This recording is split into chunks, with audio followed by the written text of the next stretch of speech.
Okay, guys, so we have this question. Let's go over it really simply.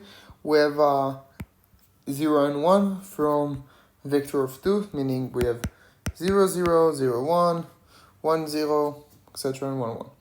Being input vector, consider the following model scalar. So we have this function, which the full is this one with h, which is the max between LU transpose and x, plus some bias, and here we also have another bias.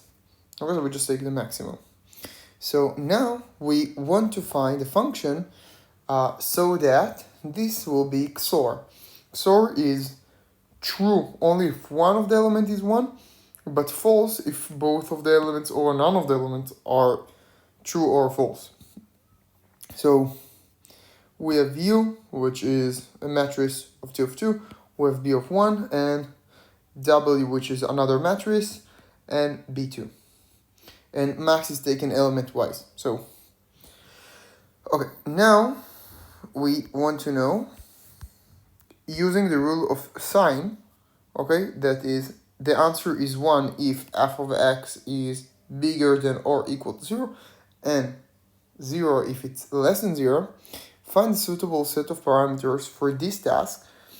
A guess is fine, but show that indeed it solves the above task. So I will just show a solution and we'll go over it. So this is U, okay? This is the bias for B1.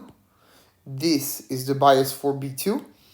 And this is W. So let's go over it and just see that it's working. So what I did now is put everything into the function, calculate the value, and this is how I showed that it is true. So, it is working. So, just to note that when I said 0 or 1 is the output of a function, I did like this arrow. So, I will just stop this screen. Hope you had a good chance to look at that. So, let's go over it. 1, 0. We have this vector, we do transpose, which means it will be 1, 1. So it's a vector of 1 row and 2 columns times the maximum of this. And this maximum is really easy to calculate. It's 1 times this. So it's 1 minus 0 plus 0 this. So it's just this vector. So 1 minus 0. And we take the maximum between 1 minus 0 and 0, it will be 1, 0. So this is what we get eventually. And now, after we have this one, we are multiplying 1, 0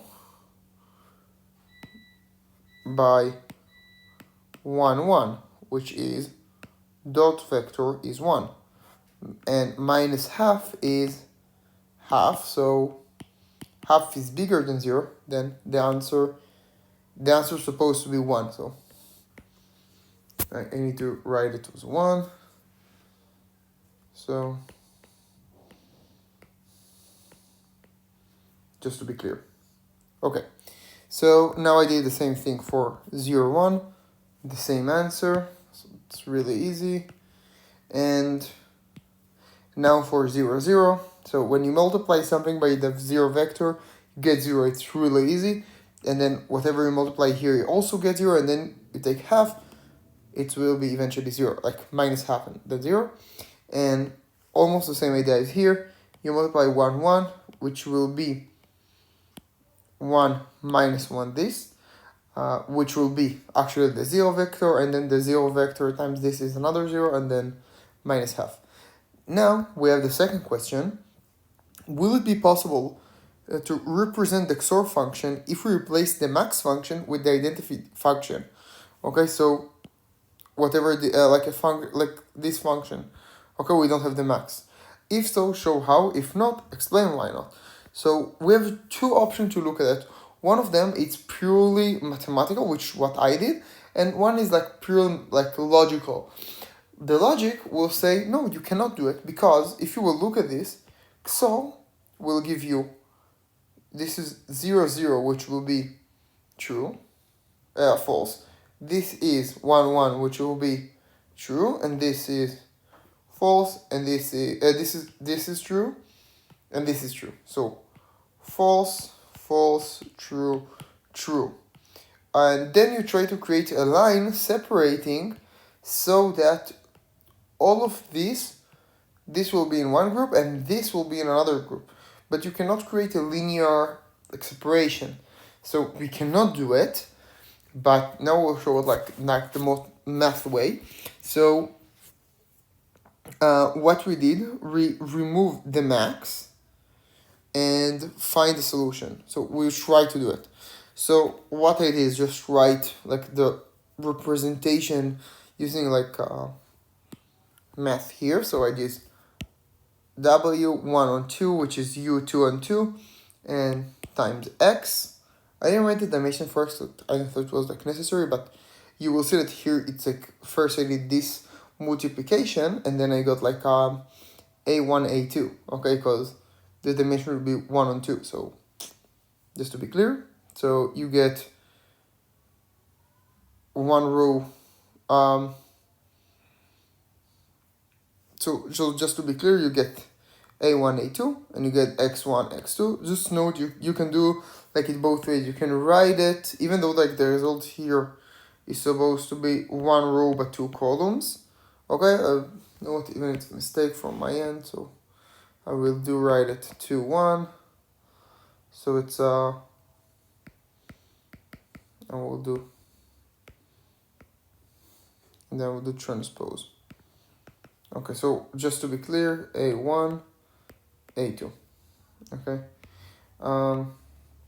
but it really like doesn't matter. The logic stays the same. 2, 1 and transpose.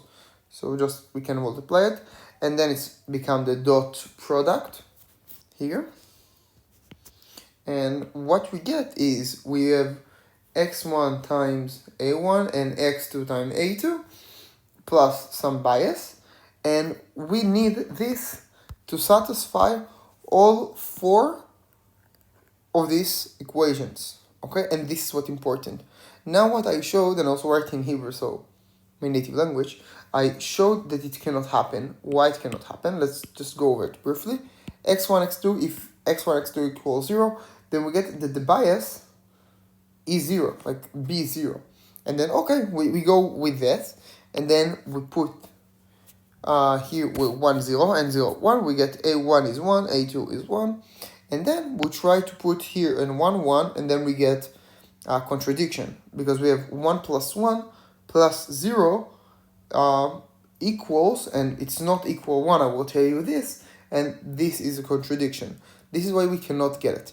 And now, another question, what happened if we use the ReLU u of x instead of the max analysis, whether the XOR function can still represent? So what happened, I just changed it to the ReLU, and if you will look, the ReLU have this max, so it's like basically the same thing, because remember that in the first section the bias was 0, so we couldn't use it. I just wrote here a small note for the teacher that it just depends on how does it mean that the max working, because sometimes they're not really clear about it. If he says that the max is working element wise, that yeah, we have the same case as in section 1 and we are done. But if he says like we take like for example the norm of the vector or something like that, and this how we take the maximum, don't know, then we have the section the issue in section 2, and that's it. There is nothing like really else to show. So hope you like this video. Please like and subscribe. Until next time, I'm out.